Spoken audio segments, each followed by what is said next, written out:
بسم اللہ الرحمن الرحیم۔ السلام علیکم۔ پروگرام علم و حکمت میں خوش آمدید۔ میں ہوں محمد حسن الیاس۔ ناظرین کرام، قرآن مجید پر غور و فکر کے وہ کیا اصول ہیں، وہ کیا قاعدے اور ضابطے ہیں جو اہل علم علماء کو اپنے پیش نظر رکھنے چاہیے ہیں۔ غامدی صاحب نے اپنی کتاب میزان میں برسوں کے تأمل کے بعد ان اصولوں کو بیان کیا ہے، اور یہ بیان کیا ہے کہ وہ پہلو کبھی نظر انداز نہیں ہونے چاہیے۔ ہم نے بہت تفصیل سے ان میں سے بعض اصولوں کو اپنی گفتگو میں شامل کیا۔ آج اسی سلسلے کو آگے بڑھاتے ہیں اور کچھ نئے پہلو، نئے اصول غامدی صاحب کے سامنے رکھتے ہیں اور جاننے کی کوشش کرتے ہیں کہ ان کو انہوں نے جب بیان کیا تو اس کا مقصد کیا تھا۔ ہم سب بہت شکریہ آپ کے وقت کا۔ گفتگو کا آغاز کرتے ہیں۔ بہت تفصیل سے ہم نے بحث کی ہے قرآن مجید کی زبان کے حوالے سے، یہ جو تاریخ کا پس منظر ہے، دین کی وہ آخری کتاب ہے، پیغمبر کی سرگزشت انذار ہے، اس طرح میزان، فرقان، حکم، مہیمن ہے، کیا وہ نتائج ہیں جو مرتب ہوتے ہیں۔ آج اس بحث کو ذرا آگے بڑھاتے ہیں۔ مجھے بتائیے کہ اس کے بعد آپ نے اپنی کتاب میں لکھا ہے پانچویں چیز، وہ یہ ہے کہ یہ کتاب متشابہ ہے، یعنی ایسی کتاب کہ جس میں باتیں بار بار پھیر کے تصریف آیات کے ذریعے بیان کی گئی ہیں۔ آپ کا ایک بیان میرے سامنے، آپ لکھتے ہیں کہ قرآن اپنا مدعا اتنی مختلف صورتوں اور گوناگوں پیرایوں میں بیان کرتا ہے کہ اس کے نتیجے میں وہ خود اپنے جمال کی تفصیل اور اپنے معجزانہ کلام کی ایسی شرح و تفسیر بن گیا ہے کہ دنیا کی دوسری کتابوں میں اس کی نظیر پیش نہیں کی جا سکتی۔ یہ کیا پہلو ہے جو یہاں پر زیر بحث ہے، اور اس سے مراد کیا ہے کہ قرآن اپنی بات گوناگوں پہلو میں بیان کرتا ہے؟ میں سب سے پہلے تو یہ جو تعبیر ہے کتاب متشابہ، اس کی وضاحت کر دوں۔ قرآن مجید میں یہ لفظ متشابہ یا متشابہات دو اعتبارات سے استعمال ہوا ہے۔ ایک تو سورہ آل عمران میں اس کو بطور اصول بیان کیا گیا ہے کہ اس کتاب میں دو طرح کے بیانات ملیں گے، دو طرح کی آیات ملیں گی، ایک محکمات اور دوسرے متشابہات۔ ٹھیک، اس پر ہم اس سے پہلے تفصیل سے گفتگو کر چکے ہیں کہ یہاں متشابہات سے کیا مراد ہے۔ یعنی اللہ تعالیٰ نے بہت سی باتیں ہمارے اس عالم کے بارے میں کہی ہیں، اس میں ہمیں جن چیزوں کو ماننا ہے، جن چیزوں کو اختیار کرنا ہے، جو چیزیں ہمارا علم بننی چاہیے، جو ہمارا عمل بننی چاہیے، ان کو تفصیل کے ساتھ بیان کیا ہے۔ یہ سب کے سب محکمات ہیں، لیکن اس کے ساتھ چونکہ قرآن مجید کا اصل موضوع انذار قیامت ہے، وہ ہمیں خبر دیتا ہے کہ ایک ایسا دن آنے والا ہے جس میں ہم سب اللہ کی بارگاہ میں حاضر ہوں گے اور وہاں ایک نئی دنیا کی ابتدا ہوگی، تو وہ ہمارے لحاظ سے ایک نادیدہ عالم ہے۔ ٹھیک، اس نادیدہ عالم کا ایک پہلو یہ بھی ہے کہ ایک وقت ایسا تھا جب ہم یہاں نہیں تھے، ہماری یہ دنیا بھی نہیں تھی، اس سے متعلق بھی کوئی بات کی جائے گی تو وہ بھی ہمارے لیے نادیدہ عالم کی داستان بن جائے گی۔ ٹھیک، اسی طرح اس وقت جو دنیا کے اوپر اللہ کا نظم قائم ہے اور جس میں اس کے فرشتے ہیں اور ملائے اعلیٰ ہے اور وہاں سے احکام صادر ہوتے ہیں، جیسے کہ لیلۃ القدر اور اس طرح کی بعض باتیں قرآن مجید میں بیان ہوئی ہیں، تو ان میں بھی ظاہر ہے کہ اس عالم کی باتیں بیان کی جاتی ہیں جو ہماری آنکھوں کے سامنے نہیں ہیں۔ ٹھیک، تو قرآن مجید جب اس نادیدہ عالم کے بارے میں کوئی بات کرتا ہے تو وہاں یہ ہماری احتیاج ہے کہ تشبیہ کا اسلوب اختیار کیا جائے، یعنی ہماری دنیا سے، ہماری معلومات سے الفاظ، تعبیریں وہ لی جائیں اور ان کو مستعار لے کر کسی حد تک وہ تصویر ہمارے سامنے لائی جائے جس سے ہم اس نادیدہ عالم کا کچھ تصور کر سکیں۔ وہ آنکھوں کے سامنے نہیں ہے۔ ہماری یہ احتیاج کیوں ہے؟ اس لیے کہ ہماری زبان ہی ابلاغ کا ذریعہ ہے۔ اللہ تعالیٰ بھی کوئی اپنی زبان تو نہیں بولیں گے، وہ ہماری ہی کسی زبان میں ہم سے خطاب کریں گے۔ تو ہماری زبانوں کی کچھ محدودیتیں ہیں، ان میں سب سے بڑی چیز یہ ہے کہ ہمارے سامنے جب تک کوئی چیز نہیں آ جاتی، جب تک کوئی تصور نہیں آ جاتا، ہم اس کے لیے لفظ نہیں ایجاد کرتے۔ تو ہمارے پاس جو الفاظ ہیں، جو تعبیریں ہیں، جو کسی چیز کو بیان کرنے کے اسالیب ہیں، انہی کو مستعار لے کر جنت سمجھائی جائے گی، دوزخ سمجھائی جائے گی، ملائے اعلیٰ کی کوئی تصویر سامنے لائی جائے گی، اللہ تعالیٰ کی حکومت کو بیان کیا جائے گا۔ اس طرح کے موقعوں کے اوپر جو آیات قرآن مجید میں آتی ہیں ان کے معنی کو سمجھنے میں کوئی ادنا دقت نہیں ہوتی، وہ بالکل واضح ہوتے ہیں، لیکن ان کا مصداق کیا ہے، یعنی وہ حقیقت کیا ہے، یہ تو سمجھنے میں کوئی دقت نہیں کہ قرآن بیان کر رہا ہے کہ وہاں پہ ہمارے لیے باغات ہوں گے اور اللہ تعالیٰ کی بڑی نعمتیں انسان کو ملیں گی اور اس کے لیے دودھ اور شہد کی نہریں بہہ رہی ہوں گی، لیکن ان سب چیزوں کی حقیقت کیا ہے؟ اس کے لیے جو الفاظ استعمال کیے گئے ہیں ان کے معنی ہم سمجھ لیتے ہیں، ٹھیک، ان کی حقیقت کیا ہے، وہ چونکہ اس وقت ہمارے سامنے نہیں ہوتی، تو اس کے لیے تشبیہ کا اسلوب اختیار کرنا یہ ہماری ضرورت بنی، ہماری مجبوری ہے کہ ہم انسانوں کی ضرورت ہے۔ اس کے لیے اللہ تعالیٰ نے اس کو اختیار فرمایا ہے اور اس پر تنبیہ کر دی ہے۔ سورہ آل عمران میں تنبیہ کر دی ہے کہ یہ متشابہات ہیں، ان کے ذریعے سے ایک اجمالی علم دینا پیش نظر ہوتا ہے۔ ان کے معنی سمجھو گے تو کوئی دقت پیش نہیں آئے گی، ان کی تعویل یا ان کی حقیقت جاننے کی صحیح کرو گے تو اس کے نتیجے میں خرابی پیدا ہو جائے گی، اس لیے کہ پھر ایسی بحثیں پیدا ہوں گی جن کا کوئی حل تمہارے پاس ہوگا نہیں۔ تو اس میں یہ بتایا کہ پرانی امتوں میں سے ظاہر ہے کہ یہ اسلام آدم علیہ السلام کا پیش کیا ہوا دین ہے، اس کے پرانے ماننے والے بھی رہے، جیسے یہود ہیں، جیسے نصارہ ہیں، تو مثال دے کے بتایا ہے کہ اگر آدمی کے دل میں ٹیڑھ ہو تو وہ بعض اوقات ایسے فتنے پیدا کرنے کے لیے ان آیات کو موضوع بنا لیتا ہے کہ اصل حقیقت ہی نگاہوں سے گم ہو جاتی ہے۔ قرآن مجید میں بھی اس کی بہت سی مثالیں دی گئی ہیں۔ اسی طرح سے بعض موقعوں کے اوپر انسان کے اندر ایک غلط جذبہ پیدا ہو جاتا ہے، اور وہ یہ کہ چونکہ تجسس کی جبلت انسان لے کے آیا ہے تو وہ چاہتا ہے کہ وہ مصداق متعین کرے۔ آپ نے دیکھا ہوگا کہ لوگوں کو اتنی دلچسپی اس سے نہیں ہوتی کہ یہاں کی دنیا میں جو ہمارا امتحان ہے اس میں ہم کامیاب ہو کے اللہ کی بارگاہ میں جائیں۔ وہ آپ سے پوچھیں گے اچھا یہ بتائیے عذاب قبر ہو کیسے جائے گا، اچھا یہ 2 فٹ کی قبر کے اندر اللہ معاملہ کیسے کر لیں گے، مردہ ہماری آواز سن کیسے لیتا ہے۔ تو اس عالم کو آدمی گرفت میں لینے کی کوشش کرتا ہے۔ اس پر تنبیہ فرمائی ہے کہ یہ اگرچہ تمہاری جبلی تقاضا ہے لیکن اس کا نتیجہ کیا نکلتا، ضلالت اور گمراہی، اس لیے کہ اس میں تم صحیح چیز تک پہنچ نہیں سکتے۔ تو اس میں ہمیں بتایا گیا کہ اگر علم میں سچا رسوخ ہے، علم کا رسوخ کا مطلب یہ ہے کہ علم تو انسان کی طلب ہے لیکن وہ اس علم کے معاملے میں اپنے آپ کو حوادث کے حوالے نہ کر دے، علم کا صحیح اصول اختیار کرے، علم کے صحیح حدود متعین کرے، ان کے اندر علم کی دنیا میں داخل ہونے کی صحیح کرے۔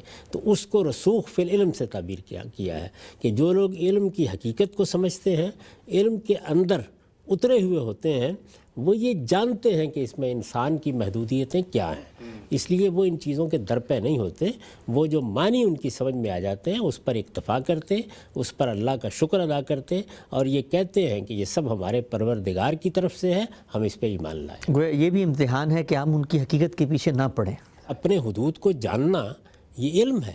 علم صرف یہ نہیں ہے کہ میں کیا جان لوں گا، سب سے بڑا علم یہ ہے کہ میں یہ جان لوں کہ کیا جاننا میرے لیے ممکن نہیں ہے، کس میں مجھے کس جگہ تک کھڑا ہونا ہے۔ تو اللہ تعالیٰ نے قرآن مجید میں ہمیں یہ بتایا ہے کہ یہ جو تمہاری طبعیات کی دنیا ہے اس میں تو کوئی حد نہیں ہے، بڑھو آگے، جو سیکھنا چاہتے ہو سیکھو، اس دنیا کو کھوج کرید کر کے جو نتائج نکالنا چاہتے ہو نکالو، اس میں ایجادات بھی ہوں گی، اس میں نئے نئے حقائق بھی سامنے آئیں گے، لیکن اس سے ماورا دنیا کو تمہاری نگاہوں سے چھپا دیا گیا ہے، ٹھیک، وہاں تک تمہاری رسائی نہیں ہو سکتی، نہ تم اس کو اپنی گرفت میں لے سکتے ہو، اس میں اللہ تعالیٰ جتنا علم ضروری سمجھتے ہیں وہ دے دیتے ہیں۔ چنانچہ آپ یہ دیکھیے کہ فلسفے کی پوری تاریخ، ہمارے ہاں علم کلام کی پوری تاریخ، اسی طرح صوفیانہ مباحث کی پوری تاریخ، وہ کیا ہے؟ وہ اصل میں ایک ما بعد طبیعیات کو وجود میں لانے کی کوشش ہے، یعنی وہ چیزیں جو ہماری گرفت میں نہیں آ سکتی، جن میں ہمیں یہ جاننا تھا کہ یہ ہمارے حدود علم سے ماورا ہے، ان کو ہم اپنے تخیل کے زور پر متعین کرنے کی کوشش کرتے ہیں۔ اور انسان کو چونکہ تخیل کے معاملے میں بھی حیرت انگیز صلاحیتیں دی گئی ہیں، اسی کی بنیاد پر وہ شاعری کرتا ہے، ادب تخلیق کرتا ہے، فکشن کو وجود میں لاتا ہے۔ یعنی آپ دیکھیے کہ کتنی سائنسی ایجادات ہیں جو بہت دیر بعد ہوئی ہیں، لیکن اگر آپ دنیا کے فکشن کا مطالعہ کریں تو بہت سے ناول نگار ان کو بیان کر چکے ہوتے ہیں۔ صحیح کہہ رہے ہیں۔ یعنی ایسی ایسی عجیب و غریب چیزیں انہوں نے اس وقت اندازہ کر لیا اور یہ خیال کیا کہ یہ ایسے ہو سکتا ہے، اس وقت ہو سکتا ہی تھا لیکن بعد میں وہ ہو گیا۔ تو ہمیں قرآن مجید نے یہ بتایا ہے کہ جو یہ ماورا دنیا ہے، یعنی یہ جو دنیا ہماری دنیا ہے، اس میں تخیل سے کام لے کے ہی مفروضے قائم ہوتے ہیں، ان کی بنیاد پر علم آگے بڑھتا ہے، لیکن اس کا دائرہ کیا ہے؟ اس کا دائرہ یہ طبعیات کی دنیا ہے۔ ٹھیک، اس سے اگر ماورا آپ جانے کی کوشش کریں گے تو وہاں بدر کا کیا ہے؟ کیا چیز ہاتھ میں لے کے جائیں گے؟ کیا سامان سفر ہے آپ کے پاس؟ ہمارے پاس وہ ذرائع موجود نہیں ہیں۔ چنانچہ جب قرآن مجید نے نقل کیا ہے کہ یہ سوال کیا گیا کہ یہ وحی کی حقیقت کیا ہے، دیکھیے پیغمبر آ گیا، پیغمبر نے وحی کے ذریعے سے جو علم حاصل کیا وہ قرآن کی صورت میں ہمارے سامنے رکھ دیا۔ ٹھیک، قرآن ایک ایسی چیز ہے کہ اس کو میں پڑھ سکتا ہوں، آپ پڑھ سکتے ہیں، وہ عربی زبان میں ہے، اس کا جائزہ لے سکتے ہیں، اس کے اندر وہ چیزیں بیان کر دی گئی ہیں جن کی بنیاد پر جائزہ لے کے دیکھنا چاہیے کہ کیا یہ کسی انسان کی تصنیف ہو سکتی ہے۔ تو جب آپ اس نتیجے پر پہنچ گئے کہ یہ بشری تصنیفات سے ماورا ایک کتاب ہے، تو محمد صلی اللہ علیہ وسلم کی نبوت کو آپ مان لیتے ہیں۔ اب نبوت کو مان لینے کے بعد یہ بحث بالکل بے معنی ہو جاتی ہے کہ وہی کیا چیز ہے، یعنی وہی اللہ تعالیٰ کی طرف سے رابطے کا طریقہ ہے۔ اتنی سادہ بات اللہ تعالیٰ نے بیان کر دی اور یہ کہہ دیا کہ اس میں ہم براہ راست انسان کے حواس سے مخاطب ہو جاتے ہیں، یہ بات بتا دی گئی۔ لیکن جب لوگوں نے اس پہ اکتفا نہیں کیے اور سوالات کیے تو کیا جواب دیا؟ یہ کہا کہ یہ میرا امر ہے جو صادر ہوتا ہے، وہ امر صادر ہوتا ہے میری مخلوقات کی صورت اختیار کر لیتا ہے، وہ امر صادر ہوتا ہے ایک قول بس، وہ الفاظ میں تبدیل ہو جاتا ہے۔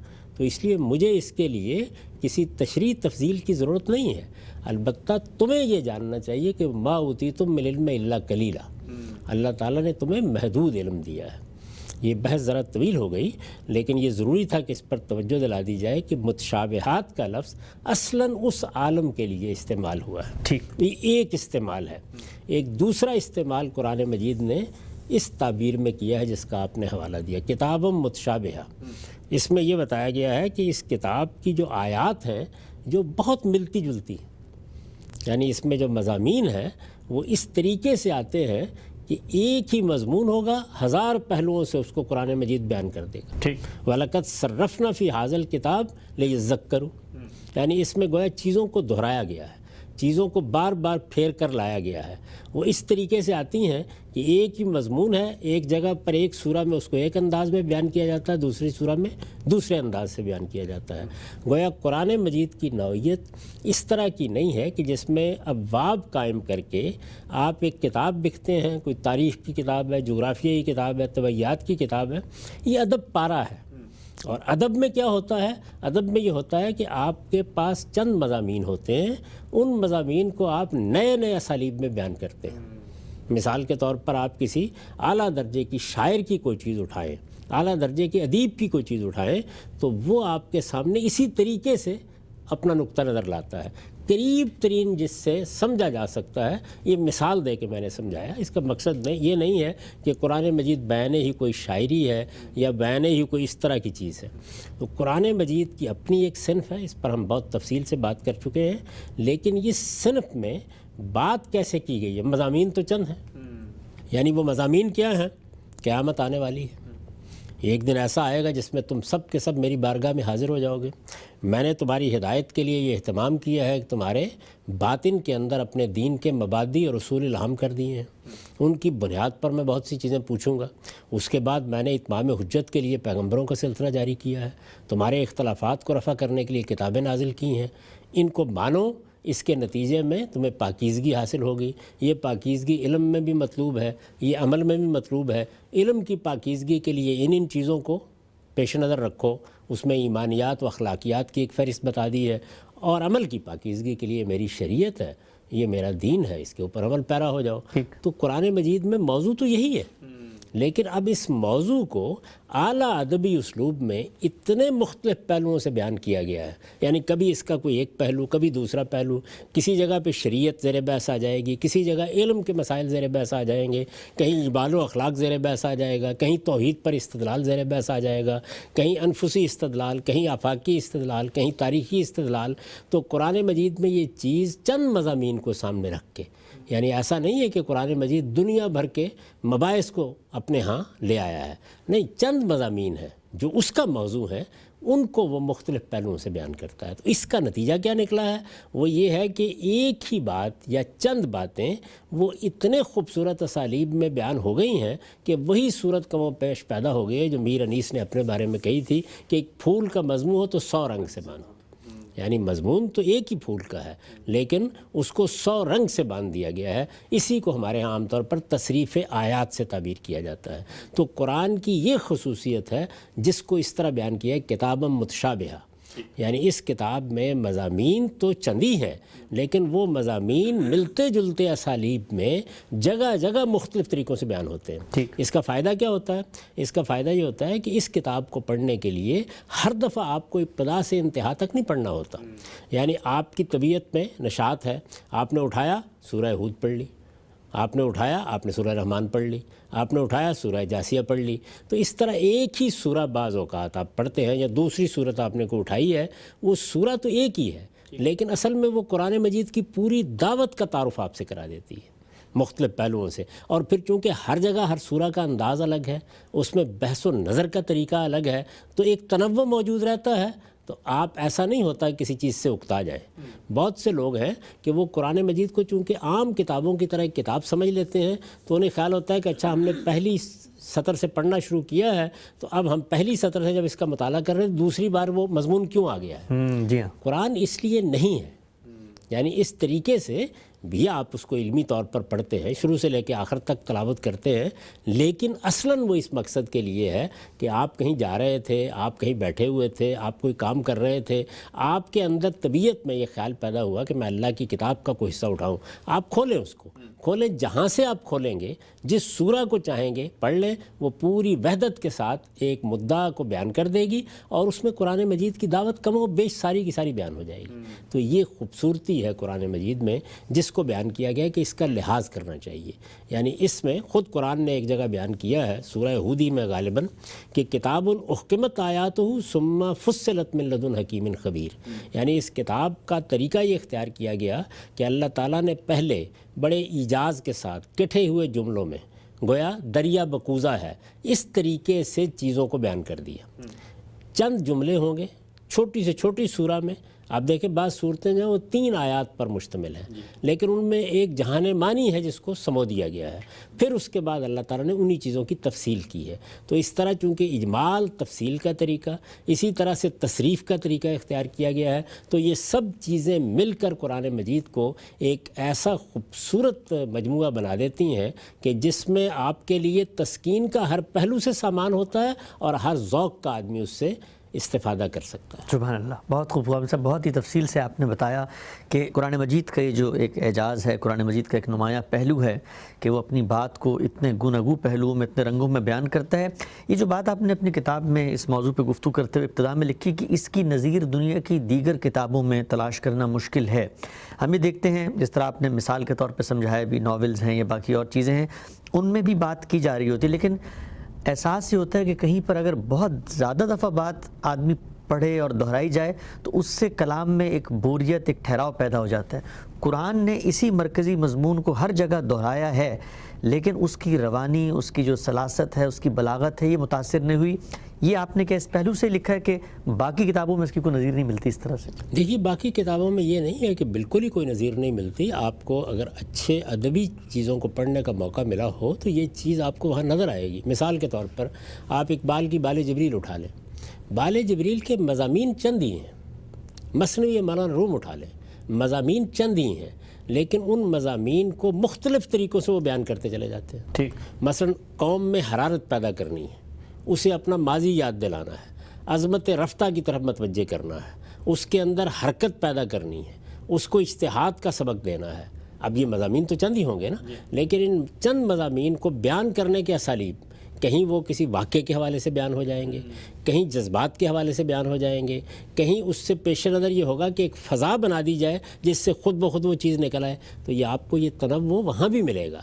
قرآن مجید میں یہ اپنے کمال کے پہنچ گیا ہے، یعنی قرآن مجید میں یہ چیز جو ہے اس کو بہت ہی اعلیٰ ادبی اسلوب میں جگہ جگہ مختلف صورتوں میں الگ الگ انداز میں سمو دیا گیا ہے، اور کسی جگہ پر بھی کلام اپنے حسن میں، اپنے جمال میں، اپنے بات کرنے کے طریقے میں اس مقام سے ادنا درجے میں بھی نیچے نہیں گرتا جو اس کے لیے متعین کر لیا گیا ہے۔ ہمارے انسانی کلام میں تو بہت کچھ ارتقاء ہوتا ہے، بہت سے تضادات ہوتے ہیں، ہم اپنی بات کو بیان کرتے ہیں، کسی جگہ پر لفظ کا غلبہ ہو جاتا ہے، کہیں ذہن کا غلبہ ہو جاتا ہے، کہیں ماحول کا غلبہ ہو جاتا ہے، لیکن اللہ کی کتاب ہے، وہی مضامین ہے، لیکن ان مضامین کو ہر جگہ جہاں بیان کیا گیا ہے ایک نیا جہان اس میں پیدا کر دیا گیا ہے۔ میں نے جہاں پر اس میں بحث کی ہے اور یہ بتایا ہے تو وہاں میں نے استاذ امام کا ایک اقتباس نقل کیا. اچھا, آپ اس کو سنیے, اس میں وہ کس طریقے سے اس بات کو بیان کرتے ہیں. یہ میری کتاب میزان ہے اور اسی کے حوالے سے آپ چونکہ گفتگو کر رہے ہیں تو اس میں یہ دیکھیے کہ وہ یہ کہتے ہیں کہ اگر آپ قرآن کی تلاوت کیجئے تو آپ محسوس کریں گے کہ ایک مضمون مختلف صورتوں میں بار بار سامنے آتا ہے. اچھا, یعنی مثال کے طور پر انذار قیامت کا مضمون ہے, توحید کا مضمون, مثال کے طور پر توحید کا مضمون ہے, مثال کے طور پر پیغمبر کو پہچاننے کا مضمون زیر بحث آ گیا ہے. ایک مبتدی یہ دیکھ کر خیال کرتا ہے کہ یہ ایک ہی مضمون کی تکرار ہے, لیکن قرآن پر تدبر کرنے والے جانتے ہیں کہ قرآن تکرار محض سے بالکل پاک ہے. اچھا, یعنی محض یہ کہ بات دہرا دی جائے ایسا نہیں ہے. اس میں ایک بات جو بار بار آتی ہے تو بین ہی ایک ہی پیش و عقب اور ایک ہی قسم کے لواحق کو تضمنات کے ساتھ نہیں آتی. یعنی ایسا نہیں ہوتا کہ وہی بات پیچھے بھی وہی تھی, آگے بھی وہی ہے, پیش بھی وہی ہے, عقب بھی وہی ہے. ایک ہی طرح کے لواحق ہیں, تضمنات ہیں, ایک ہی بات کو اس کے نتائج تک پہنچانا مقصود ہے اور اس کو دہرا دیا ہے. بلکہ ہر جگہ اس کے اطراف و جوانب اور اس کے تعلقات اور روابط بدلے ہوئے ہوتے ہیں. اچھا, یعنی وہ یوں نہیں ہے کہ جملہ کاپی پیسٹ ہو گیا ہے, ایسا نہیں ہوتا, بلکہ ہر جگہ اس کے اطراف و جوانب اور اس کے تعلقات اور روابط بدلے ہوئے ہوتے ہیں. میں نے آپ کو مثال دی نا, ایک ادنیٰ مناسبت ہے کہ آپ دیکھیے کسی بڑے شاعر نے اگر فکری شاعری کی ہے, جیسے ہمارے یہاں مولانا روم ہیں, شیخ خطار ہیں, ثنائی ہیں, اقبال ہیں, اگر آپ دیکھیں تو ان کے کلام میں آپ کو یہ چیز نظر آئے گی. یعنی مضامین چند ہیں لیکن ان کو بیان کرنے کے اسالیب ہر جگہ اتنے نئے ہو جاتے ہیں. ایسا نہیں کہ وہ ایک ہی شعر کو دہرا رہے ہوتے ہیں یا ایک ہی طرح کے الفاظ میں اس کو بیان کر رہے ہوتے ہیں. مقام کی مناسبت سے اس میں مناسب حال تبدیلیاں ہوتی ہیں. ایک مقام میں ایک پہلو مخفی ہوتا ہے, دوسرے مقام میں وہ واضح ہو جاتا ہے. ایک جگہ اس کا اصل رخ غیر معین ہوتا ہے, دوسرے سیاق و سباق میں وہ رخ بالکل معین ہو جاتا ہے.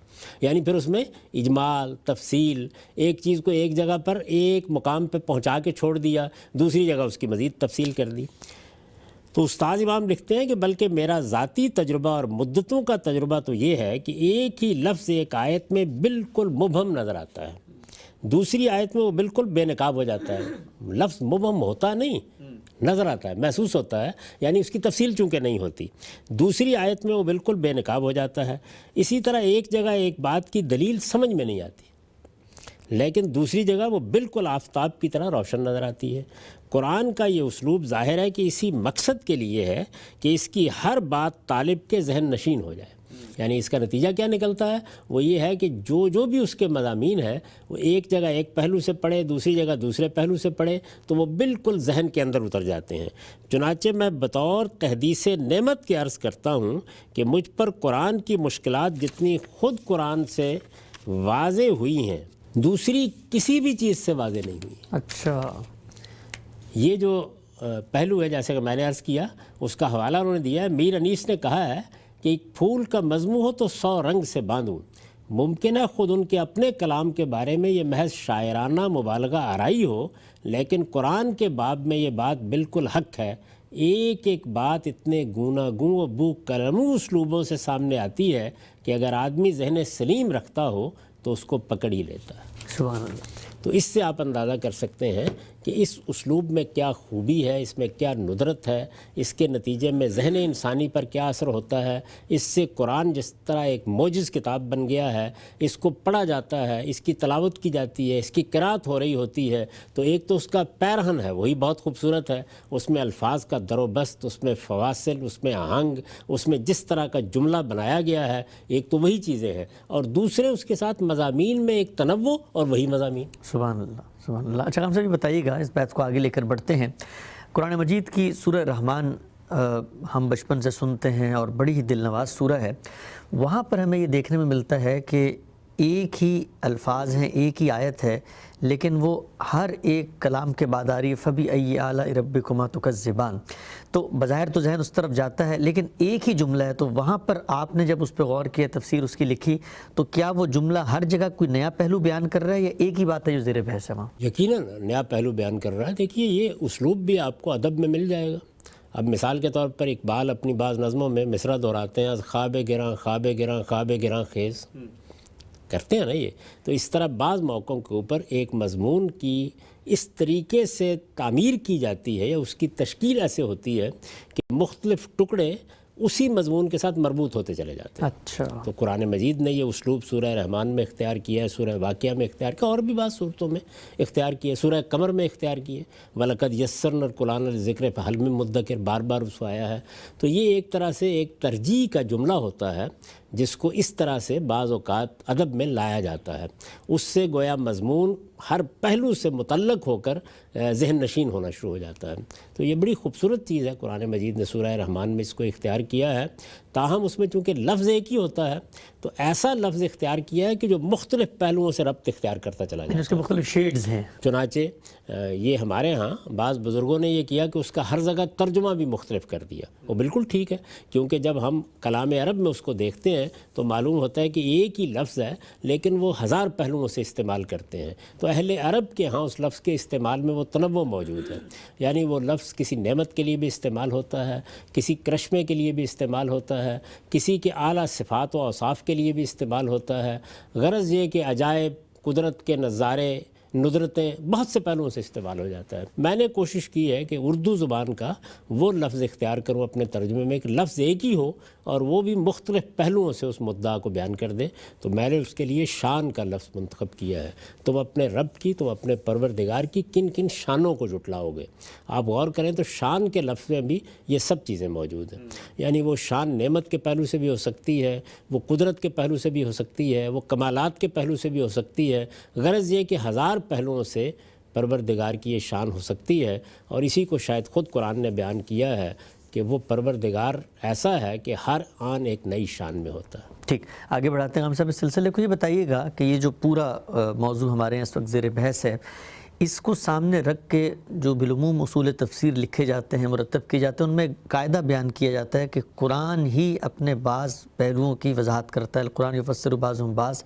تو یہ جو اصول ہے کہ قرآن کی تفسیر خود قرآن ہی سے کی جائے، کیا وہ بھی اسی مضمون سے جڑی ہوئی ہے، یہیں سے اٹھتی ہے وہ بات؟ اس سے نکالا گیا نا، دیکھیے نا، جو ہمارے ہاں عام طور پر مفسرین قاعدے بیان کریں گے، یا میں نے اصول و مبادی میں ایک پورا کا پورا باب لکھا ہے، یا اور اہل علم بیان کرتے ہیں، تو وہ کیا چیز پیش نظر ہوتی ہے؟ اس میں ہوتا یہی ہے کہ آپ کسی کتاب کا مطالعہ کرتے ہیں، آپ اپنی زندگی اس کتاب کی نظر کرتے ہیں، آپ اس علم کے اندر اترتے ہیں، تو آپ پھر بعد میں آنے والوں کو متنبہ کرتے ہیں کہ دیکھیے اس میں ان چیزوں کا خیال رکھیے۔ ٹھیک، اس کو ایک مثال سے یوں سمجھیے کہ آپ کسی نئے شہر میں جانا چاہتے ہیں، بہت بڑا شہر ہے، اس میں معلوم نہیں کیا گلیاں ہیں، کیا کوچے ہیں، کیا کیا وہاں پر تاریخی عمارات ہیں، کیا کیا باغات ہیں، کیا کیا سڑکیں ہیں، کن کن محلوں میں آپ کے لیے کیا ندرتیں بکھری ہوئی ہیں۔ تو اگر کوئی آدمی پہلے سے وہاں 10-20 برس گزار چکا ہے اور اس کے اندر یہ شوق بھی تھا کہ وہ اپنے شہر کو دیکھے اور وہ اسی ایک ایک گلی کوچے سے واقف ہے، تو وہ آپ کو بتاتا ہے کہ اس میں نمایاں جگہیں کون سی ہیں، اس میں داخل ہو رہے ہیں تو کہاں سے داخل ہونا بہتر ہے۔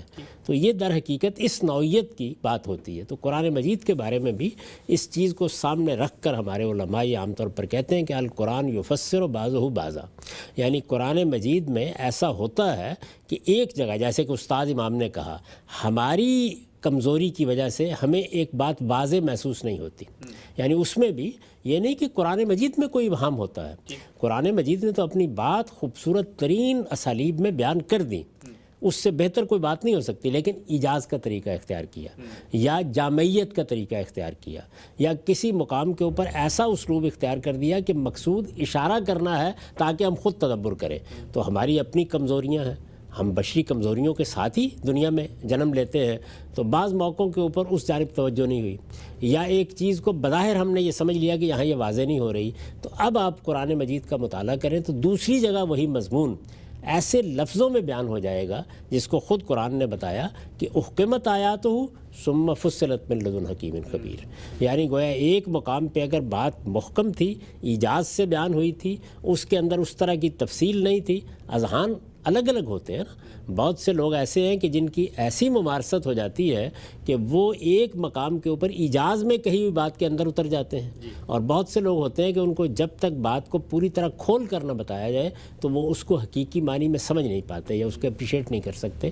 تو یہ چیز ہے کہ جس کو اس میں بیان کیا جاتا ہے کہ قرآن مجید میں کوئی لفظ کی مشکل پیش آ جائے, کوئی اسلوب کی مشکل پیش آ جائے, کسی جملے کی تالیف کو سمجھنے میں دقت ہو رہی ہو, تو آپ قرآن ہی کا مطالعہ کریں تو آپ حیرت انگیز طور پر یہ دیکھیں گے کہ اگر ایک جگہ وہ مشکل تھی تو دوسری جگہ بالکل حل ہوئی ہوئی آپ کے سامنے موجود ہوگی. ٹھیک, یعنی آپ حیران رہ جائیں گے کہ کیا چیز ہے. اچھا, بعض موقعوں کے اوپر درمیان کی کوئی چیز آپ پر چھوڑ دی جاتی ہے. مثلا دیکھیے سورہ بقرہ میں اللہ تعالیٰ نے ایک بڑا اہم مقام ہے سورہ بقرہ کا, اس میں گویا یہ بتایا ہے کہ یہ میں نے نبوت کا سلسلہ کیوں جاری کیا, میں نے یہ کتابیں کیوں نازل کی.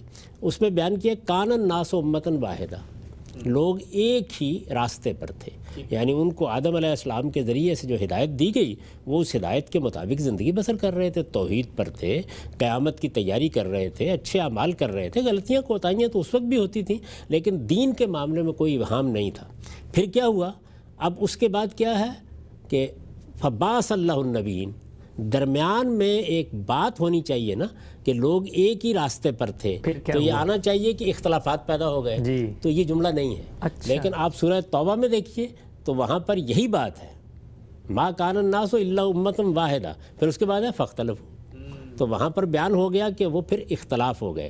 یہاں کیا کیا ہے, یہاں یہ ہے کہ یہ جملہ یہاں موجود نہیں ہے, لیکن جیسے جیسے آپ آیت پڑھتے جاتے ہیں تو آخر میں کیا آتا ہے, پھر میں نے ان کے ساتھ کتابیں نازل کی. کس لیے؟ لیحکم فی ما اختلفوا, تاکہ وہ لوگوں کے درمیان اختلافات کا فیصلہ کر دیں. اچھا اچھا اچھا. تو آپ دیکھیں یہاں پر وہی اختلاف کو آگے جا کے بیان کر دیا, وہاں پر لفظوں میں بیان کر دیا. تو یہ قرآن مجید میں مختلف جگہوں پر یہ اسالیب آ جاتی ہے. صاحب آپ نے ایک مثال دی تو ایک میرے ذہن میں بھی مثال ہے. آپ اکثر بیان کرتے ہیں دین کا مقصد, جس وقت دین دیا کس غرض سے گیا ہے, وہ سورہ جمعہ میں بھی بیان ہوا اور بھی جگہوں میں بیان ہوا. تو ایک جگہ پہ فرمایا ہے کہ یہ نبی ہم نے بھیجا ہے تاکہ ایمان و کتاب و حکمت کی تعلیم دے, اور پھر تزکیہ ہو, اور دوسری جگہ پہ تزکیے کو مقدم کر دیا. تو یہ بھی تصریف آیات ہی ہے. یہ بالکل وہی چیز ہے. ایک جگہ اس کو مقدم کر کے بتایا کہ یہی ہدف ہے جس کو حاصل کرنا ہے, دوسری جگہ مؤخر کر کے بتایا کہ یہ طریقہ ہے جس سے اسی نتیجے پر پہنچنا ہے. تو کہیں ہدف کو آپ پہلے بیان کرتے ہیں نا, ٹارگٹ یہ ہونا چاہیے, نتیجے کو آپ آخر میں بیان کرتے ہیں. نتیجہ بھی وہی ہے, ہدف بھی وہی ہے, وہ بیان کر دیا. اچھا, اب ظاہر ہے کہ آدمی کو یہ خیال ہو سکتا تھا کہ یہ خود اپنی جگہ کوئی چیز تو نہیں ہے, تو دوسری جگہوں پر یہ بتا دیا کہ نہیں, جو چیز ہم دیتے ہیں پیغمبروں کو وہ کتاب و حکمت ہے. اور وہاں دیکھیے تزکیہ کا لفظ ہی نہیں آیا. تو بتا دیا کہ یہ اصل میں نتیجہ ہے کہ جو آپ کو اللہ تعالیٰ نے حکمت سکھائی ہے اور جو قانون یا شریعت دی ہے. کتاب کا لفظ وہاں قانون اور شریعت کے بارے میں ہے. یہ دونوں چیزیں کیوں دی گئی ہیں؟ اس لیے دی گئی ہیں کہ اس سے پاکیزگی حاصل ہو. تو دین کا مقصود بیان کر دیا کہ وہ کیا ہے, وہ پیوریفیکیشن ہے, یعنی پاکیزگی, علم کی پاکیزگی, عمل کی پاکیزگی. اب اس کے بعد علم کی پاکیزگی کیا ہے کہ آپ کا اللہ کے بارے میں تصور درست ہو جائے, اس کائنات کے بارے میں آپ کا تصور درست ہو جائے, انسان کی حیثیت کیا ہے یہ بالکل واضح ہو جائے. یہی چیزیں جو ایمانیات میں ڈل جاتی ہیں. اور دوسری چیز کیا, اخلاق, یعنی ایتھکس ہے کہ جو اصل میں سب سے بڑا مسئلہ ہے انسان کا. اس کا ماخذ کیا ہے, یہ چیز کہاں سے پیدا ہوتی ہے. ان دو چیزوں کو قرآن حکمت کہتا ہے. ٹھیک, یعنی انسان کے جتنے مباحث ہیں آپ کو فلسفے میں ملتے ہیں, وہ سب کے سب در حقیقت اسی میں سرگرداں ہیں. قرآن مجید نے اس کو دو لفظوں میں بیان کر دیا اور بتا دیا کہ یہ ہے اس کی حقیقت. ٹھیک, وہ جو کہا ہے نا مولانا ظفر علی خان نے کہ جو فلسفیوں سے کھل نہ سکا اور نقطہ بروں سے حل نہ ہوا, وہ راز ایک کملی والے نے بتلا دیا چند اشاروں. سبحان اللہ. تو چند اشاروں کے اندر وہ حقائق واضح کر دیے گئے ہیں. اس کے بعد آپ کے پاس شریعت آ جاتی ہے, جس کو کتاب کہا ہے یہاں پہ, جس میں گویا آپ کے لیے زندگی کس مقصد کے لیے گزارنا, تزکیے کو ہدف بنا کے گزارنا تاکہ آخرت میں کامیاب ہو سکیں. ایک زندگی وہ گزارنی ہے آپ کو جو دنیا کے مقاصد کو حاصل کرنے کے لیے گزارنی ہے. اس کے لیے اللہ نے انسان کو عقل دے رکھی ہوئی ہے, اس میں کسی رہنمائی کی ضرورت نہیں ہے. ایک اسی زندگی کو گزارتے ہوئے وہ مقصد سامنے رکھنا ہے کہ میں اپنے آپ کو آلودہ نہ کر بیٹھوں, میری آخرت ختم نہ ہو جائے. تو اس کے لیے اللہ تعالیٰ نے پیغمبروں کو شریعت دی ہے تاکہ اس پر عمل پیرا ہوں اور اس کے نتیجے میں آخرت کی کامیابی حاصل ہو. ٹھیک ہے ہم سب. اچھا ہم سے جو ہم نے اتنی تفصیل سے گفتگو کی قرآن مجید کے اس پہلو کے حوالے سے کہ بات گوناگوں پیرائے میں کی جاتی ہے, دہرائی جاتی ہے, اور اس کا ایک خاص مقصد ہے, یہ ایک عام آدمی اگر قرآن مجید کو پڑھے تو اس کے لیے بہت سہولت کی چیز ہے کہ ایک آیت اس نے پڑھی، اس کو سمجھ میں نہیں آ رہی، آگے اس نے پڑھی، اس کو سمجھ میں آ گئی، یا وہ کہیں بیچ سے اٹھاتا ہے، ظاہری بات ہے لوگوں کے پاس وقت بھی کم ہوتا ہے، اٹینشن اسپین بھی اتنا نہیں ہوتا. تو یہ سب چیزیں جو اللہ تعالیٰ نے اہتمام کیا، بظاہر یہ لگتا ہے کہ شاید عام آدمی کو متوجہ کیا ہے کہ وہ قرآن کو پڑھے اور اس کے لیے اس میں سہولت ہے. ہمارے عام طور پہ تصور یہ پایا جاتا ہے کہ قرآن مجید تو ایک بڑی مشکل کتاب ہے اور عام آدمی کو براہ راست ترجمہ نہیں پڑھنا چاہیے اس لیے کہ سمجھ میں نہیں آتا. لیکن یہ پہلو کہ ہر جگہ ایک بات، اصل مقصد دہرایا جا رہا ہے، یہ تو لگ رہا ہے کہ اس کی سہولت کے لیے ہے. تو پھر یہ کیوں نقطہ نظر اپنایا گیا ہے؟ نہیں، دیکھیے دو بالکل الگ الگ باتیں ہیں. ہمارے ہاں ہوتا یہی ہے کہ چیزوں کو اس کے محل پر نہیں سمجھایا جاتا. یہ دیکھیے کہ اس قرآن مجید کو کیا کسی خاص علاقے کے لوگوں نے ماننا ہے، کیا کسی خاص صنف کے لوگوں نے ماننا ہے، کسی خاص طبقے کے لوگوں نے ماننا ہے؟ یہ ساری انسانیت کی رہنمائی کے لیے. یہ تو بات واضح ہے نا بالکل. یعنی یہ ہدی للناس ہے. اب ظاہر ہے اس کو عارف بھی پڑھیں گے، اس کو عامی بھی پڑھیں گے. تو اس میں یہ کمال ہے قرآن مجید کا کہ دونوں چیزوں کا ایسے لحاظ رکھا گیا ہے کہ کسی عام آدمی کے بس کی چیز ہی نہیں ہے. یہ میرے لیے قرآن مجید محل تدبر ہونا چاہیے. یعنی وہ لوگ کہ جنہوں نے قرآن مجید کو علم کے طور پر اختیار کیا ہے، ان کے لیے یہ اسپاٹ سی کتاب وہ ایک بار پڑھ کے فارغ ہو جائیں گے. اچھا، وہ ان کی زندگی بن جائے، وہ ہمیشہ اس پر غور کرتے رہیں. جس کو ایک روایت میں بیان کیا گیا نا کہ لا تنقضی عجائب ہو، قیامت تک اس کے عجائب ختم نہیں ہوں گے. اس پہلو سے قرآن مجید دنیا کی مشکل ترین کتاب ہے. اچھا، یعنی جیسے ہی آپ اس زاویے سے اس کا مطالعہ شروع کرتے ہیں تو ہر قدم پر تدبر کی ضرورت ہوتی ہے. ورنہ ایسے سمجھیں آپ کہ وہ اپنے سحر میں آپ کو آگے لے جائے گا اور اصل بات آپ کے سامنے نہیں آئے گی. تو وہ چاہتا ہے کہ تدبر کیا جائے، آپ رکیں وہاں، آپ غور کریں اس بات کے اوپر.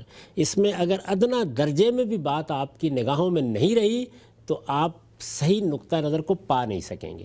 تو اہل علم کے لیے یہ محل تدبر کتاب ہے کہ وہ اس پہ غور کریں اور اس کو اپنے غور و فکر کا موضوع بنائیں اور پھر اسی میں ان کے لیے لذت ہو. ان کے لیے مشکل کا معاملہ یہ ہے کہ میرے جلیل القدر استاد یہ کہا کرتے تھے کہ بس لذت اس وقت حاصل ہوتی ہے جب ایک دن میں قرآن کھولتا ہوں اور مجھے معلوم ہوتا ہے کہ یہ آیت سمجھ میں نہیں آئی. سبحان اللہ. سمجھ میں آنے میں نہیں، سمجھ میں نہیں آئی تو وہ کہتے تھے کہ اب مجھے یہ خیال ہوتا ہے کہ اب غور کروں گا، اب اس آیت پر ڈیرے ڈالوں گا، اب اس کے اندر اتروں گا، اب اس کے ایک ایک پہلو کو نمایاں کروں گا.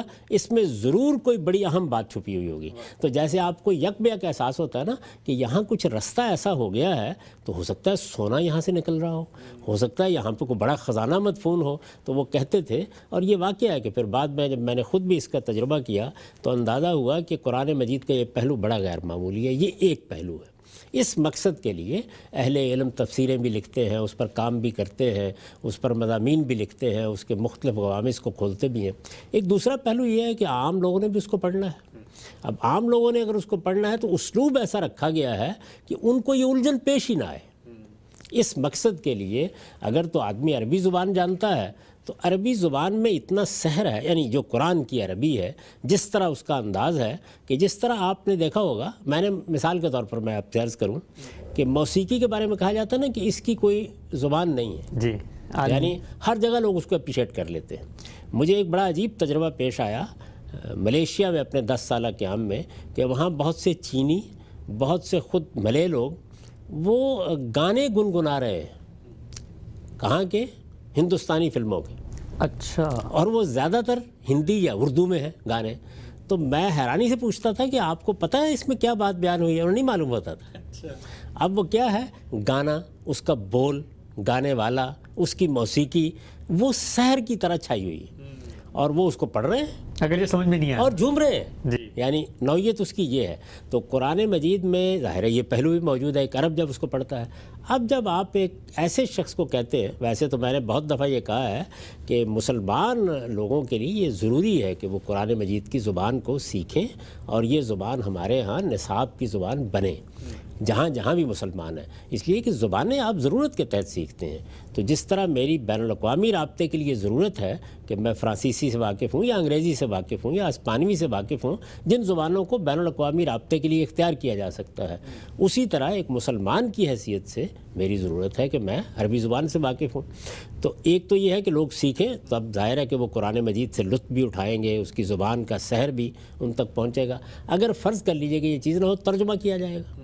اب اسی ضرورت کے تحت ہم ترجمے کرتے ہیں. ترجمے میں یہ تو ممکن نہیں ہے. اعلیٰ شاعری کا آپ ترجمہ پڑھ لیں تو اس کے اندر جو الفاظ کا سحر ہوتا ہے یا جو مضمون کی بندش جس طرح سامنے آتی ہے یا جس طرح سے ایک تشبیہ استعارہ وہ اپنی اصل روح کے ساتھ بیدار ہوتا ہے وہ چیز تو پیدا نہیں کی جا سکتی لیکن مدعا بیان کیا جا سکتا ہے. اس میں ہمارے ہاں ایک بڑی غلطی یہ ہوئی ہے کہ لوگوں نے یہ خیال کر لیا قرآن مجید کا لفظی ترجمہ ہونا چاہیے. جی اس وقت بھی صورتحال یہ ہے کہ آپ قرآن مجید کی تفہیم کے پیش نظر ترجمہ کریں تو لوگ معترض ہو جاتے ہیں اس کے اوپر. ان کو اندازہ ہی نہیں اس بات کا کہ لفظی ترجمہ کیا چیز ہوتی ہے. یہ تو دنیا کی کسی کتاب کا بھی نہیں کرنا چاہیے. ہمارے ہاں جو ہمارے بعض بزرگوں نے لفظی ترجمے کیے ان کا مقصد بالکل اور تھا. ان کا مقصد یہ تھا کہ قرآن مجید کا ترجمہ پڑھایا جائے, اس میں پہلے لفظوں سے آشنا کیا جائے جیسے شاہ رفیع الدین نے ترجمہ کیا, پھر شاہ عبد القادر نے اس کو بامحاورہ زبان میں بدلا تاکہ اس کے بعد لوگ اس کو پڑھیں. وہ ایک تعلیمی سلسلے کی ضرورت تھی لیکن عام طور پر لوگوں کا خیال یہ ہوتا ہے. اسی طرح اگر آپ اس میں قوسین لگا کے کسی چیز کی وضاحت کریں, کہیں تفسیری طور پر کوئی بات کریں, اس پر بھی لوگ بالعموم معترض ہوتے ہیں. دراحلے کہ ایک مترجم آپ کو یہ بتا کے ترجمہ کر رہا ہے کہ اس کا فہم ہے جو وہ آپ تک پہنچا رہا ہے. وہ جب لفظ کا نیچے لفظ رکھتا ہے اس میں بھی اپنا فہم ہی بیان کرنا ہوتا ہے اسے. تو قرآن مجید کے ایسے ترجمے ہونے چاہیے کہ جس طرح ہم دنیا کی دوسری کتابوں کا ترجمہ کرتے ہیں تو اس میں کبھی یہ نہیں کرتے کہ لفظ کے نیچے لفظ رکھ دیں بلکہ بات کا مدعا سمجھ کر ایک دوسری زبان میں اس کو ادا کرتے ہیں. اسی طریقے سے ترجمے ہونے چاہیے تھے. تو ترجمے چونکہ عام طور پر اس طرح نہیں ہوتے تو اس میں ایک بے روح سی عبارت لوگوں کو پڑھنے کو ملتی ہے. اگر آپ یہ ترجمہ کریں تو یہ تو نہیں کہ قرآن مجید کا حسن اور اس کی بلاغت اور اس کی زبان کا سحر وہ آپ منتقل کر دیں گے لیکن کم سے کم مدعا میں کوئی پریشانی پیدا نہیں ہوگی عام آدمی کو. تو عام آدمی کو قرآن مجید کو اسی طرح سے پڑھنا بھی چاہیے. وہ جب پڑھے گا کوئی مشکل پیش نہیں آئے گی. ہاں البتہ یہ ہے کہ جب کہیں کوئی اس طرح کی کوئی سوال پیدا ہو نوٹ کر لے, اس کے بعد وہ کسی تفسیر کو دیکھ سکتا ہے, کسی صاحب علم سے بات کر سکتا ہے. وہ ایسے چند مقامات ہوں گے جن کے بارے میں یہ چیز ہوگی, ورنہ قرآن کا اپنا مدعا, اس کی تذکیر, اس کی دعوت وہ بالکل صاف طریقے سے انسان کو پہنچ جاتی ہے. تو قرآن مجید کو پڑھنے کی یہ دو سطحیں ہیں, یعنی ایک عالم کی حیثیت سے اس کو پڑھنا, اس کے الگ مقامات ہیں, اس کی الگ ضرورتیں ہیں, اس کے لیے الگ طرح کا علم آپ کو حاصل کرنا پڑتا ہے اور اس میں قرآن مجید جس طرح آپ کو انوالو کرتا ہے اس کی نوعیت بھی الگ ہوتی ہے. ایک عام آدمی کس لیے پڑھتا ہے؟ تذکیر کے لیے, نصیحت کے لیے, تاکہ قرآن مجید کا پیغام اس تک پہنچ جائے. تو یہ عام آدمی کو اس میں کوئی دقت, کوئی مشکل پیش نہیں آئے گی, وہ اس کو پڑھے. یہ جو کہا جاتا ہے کہ آپ اس کو پڑھیں گے تو سمجھ نہیں سکیں گے, اس کی وجہ ترجمہ کرنے والوں کی یہ محدودیت ہے کہ وہ یہ فیصلہ کر لیتے ہیں کہ ہمیں توضیح نہیں کرنی, جبکہ توضیح ہونی چاہیے. جو ضروری توضیح ہے وہ آپ کا قوسین میں کریں یا اس کے بغیر کریں, وہ ضرورت ہے کسی بھی کتاب کو لوگوں تک پہنچانے کی, کیونکہ زبان کا بات کرنے کا انداز وقت کے ساتھ تبدیل ہوتا جاتا ہے. ہماری زبانوں کی اپنی محدودیتیں ہیں, قرآن مجید کی زبان کی اپنی شان ہے, تو اس کو آپ کسی دوسری زبان میں جب منتقل کرتے ہیں تو بعض چیزیں ناگزیر ہیں جو آپ کو اختیار کرنی چاہیے, ورنہ آپ ترجمے کا حق ادا نہیں کریں گے. بعض لوگ کہتے ہیں اس میں آپ نے یہ اضافہ کر دیا. میں یہ کہتا ہوں جب آپ نے اس کا لفظی ترجمہ کیا تو کمی کر دی, اس لیے کہ آپ نے بات ہی پوری طریقے سے واضح نہیں کی, اس کے ربط و نظامی کو پورے طریقے سے بیان نہیں کیا. تو اس کو بیان کرنا چاہیے. اگر یہ ہو جائے تو میرا خیال ہے کہ لوگوں کو کوئی دقت پیش نہیں آئے گی. وہ اللہ کی کتاب سے آشنا ہوں گے, ان کے سامنے اس کی دعوت ہوگی, اس کا پیغام ہوگا. اس کے بعد اگر ان کا ذوق ہے تو وہ آگے بڑھ کر علمی مطالعے کی طرف بھی متوجہ ہو جائیں گے. کام صاحب بہت ہی تفصیل سے آپ نے جو دو سطحیں تھیں ان کو واضح کیا. آج کی نشست کا آخری سوال, ہمیں دیکھتے ہیں کہ بعض اہل علم علماء یہ رائے رکھتے ہیں کہ عام آدمی کے ہاتھ میں قرآن مجید اگر دیا بھی جائے تو وہ اس سے اخذ و استفادہ, اس کے مضمون سے کوئی بات سمجھنا اس کے لیے مشکل ہے. تو کیوں نہ ہم ایک پیرلل تذکیری دعوتی لٹریچر, اس کی بنیاد اگرچہ قرآن ہو لیکن اس کو ہم لکھیں اپنے ڈکشن میں, اپنے جانرا میں, اپنے سائنٹیفک اسلوب میں, مختصر طور پہ, بجائے یہ کہ ہم یہ ادبی شہ پارہ جو ہے اس کے ہاتھ میں پکڑا دیں. تو شاید اس کے ذریعے سے تو بات کمیونیکیٹ ہو جائے, لیکن اس صنف میں اگر وہ اس کو پڑھے گا تو شاید بات خدا کی نہ سمجھ سکے. میں اس طرح کی رائے رکھنے والے اہل علم کی بے حد عزت کرتا ہوں, اور ہر شخص ظاہر اپنے زاویہ نظر سے اپنی بات بیان کرتا ہے, لیکن بہت ادب کے ساتھ میں اس سے اختلاف کی جسارت کرتا ہوں. میرے نزدیک قرآن مجید نے یہ بالکل واضح کر دیا ہے کہ دعوت کے لیے کسی اور کی کوئی چیز ہاتھ پہ پکڑانے کی ضرورت نہیں. اچھا. قرآن مجید اپنی دعوت میں ایک جامع ترین کتاب ہے. اسی کو لوگوں کے ہاتھ میں پکڑانا چاہیے, اسی کو پڑھ کر سنانا چاہیے. میری تو ہمیشہ یہ بہت آرزو رہی ہے کہ ہمارے ہاں جو لوگ تبلیغ کرنا چاہتے ہیں وہ اس کتاب کو تبلیغ کی کتاب بنائیں. یہ خود اپنے بارے میں کہتا ہے اور اپنے پیغمبر سے کہتا ہے. ظاہر رسالت میں آپ صلی اللہ علیہ وسلم خود افصح العرب ہیں. آپ کے اپنے خطبات آپ پڑھیں وہ کتنے مؤثر ہیں, آپ کے جملے جوامع الکلم ہیں. اس کے باوجود قرآن مجید یہ کہتا ہے ذکر بالقرآن من یخاف وعید, یعنی آپ لوگوں کو تذکیر اس قرآن کے ذریعے سے کریں گے.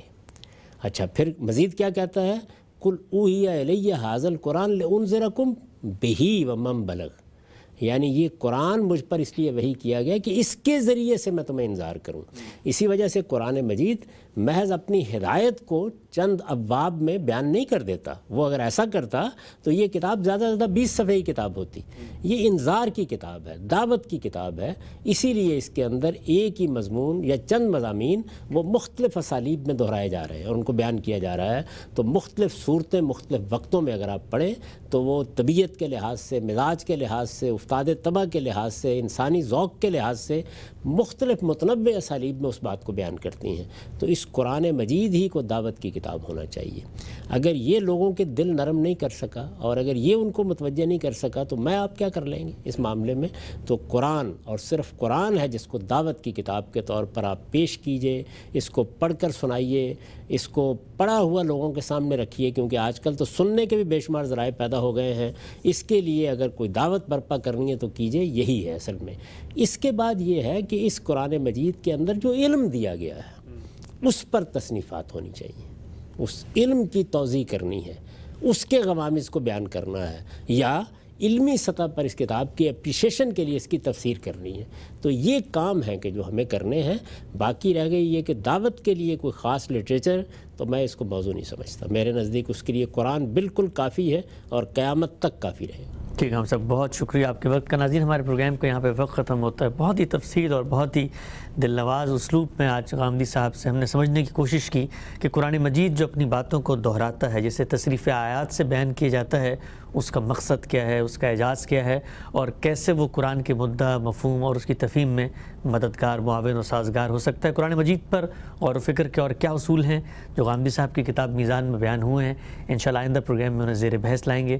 ہمارے پروگرام پہ یہاں پہ وقت ختم ہوتا ہے. کوئی فیڈ بیک ہو ہمیں ای میل کیجیے, کوئی سوال پوچھنا چاہتے ہیں تب بھی آپ ہم سے رابطہ کر سکتے ہیں. میزبان محمد حسن الیاس کو اجازت دیجیے. اللہ حافظ.